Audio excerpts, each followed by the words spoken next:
你第一次跟人家约，就是请人家帮你代购。对，不是，就是没有很熟，还拜托你出国帮他带东西。我第一次跟他约是因为我那时候比较没有机会出国，所以我就会听到去韩国是我很向往的地方，然后我就跟他讲说，那你可以帮我，因为我那时候很迷纸胶带，对，所以我就说，那你可以帮我买贴纸吗？因为我就收集各式贴纸。可是你不认识他，我说什么贴纸都可以。那你那时候第一次收到这个女生不是跟我上会是通告，然后私讯我就是请我帮她代购，你对这人不觉得她很？我觉得他很有感，我就没有那时候心里想说，你敢要求我就敢满足你，而且你敢跟我说就这么做。所以那时候除了去韩国以外，后来我去泰国、去日本，他任何地方都跟我可不可以帮我买胶带。所以你就认识了这个疯狂收集纸胶带的女孩，这是你自己的收藏吗？对，一小小部，很小很小，他们家大概这样子吧，然后很高，然后里面好几层3层，真的。你有想过你为什么这么迷纸胶带？对啊，那时候因为我不喜欢用双面胶什么，因为会残胶。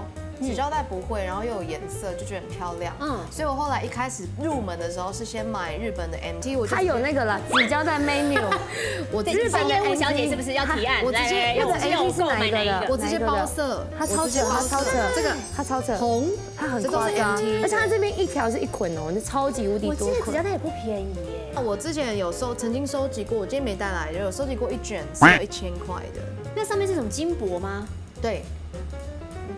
答对了，金箔或银，这是你自己的收集册是不是？这是我自己的收集册，还没有它的目录是拿来卖钱，它纸胶带致富。不是，他做的真的很像厂商，它是把价钱呢，而且我很要求就是一定要贴到很密，就是对，绝对没有缝隙。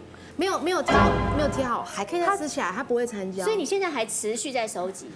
它现在是持续在卖，因为它是纸胶带奸商。如果一个款式，我不是奸商，一个款式如果100多块，它如果卖6卷一样的话，可以把它double到200-300块，然后卖给想要收集的人。你要么就买别人一个，要么就买我全部。这是很纯要，跟它是奸商，它上面都有价钱，它上面都有价钱。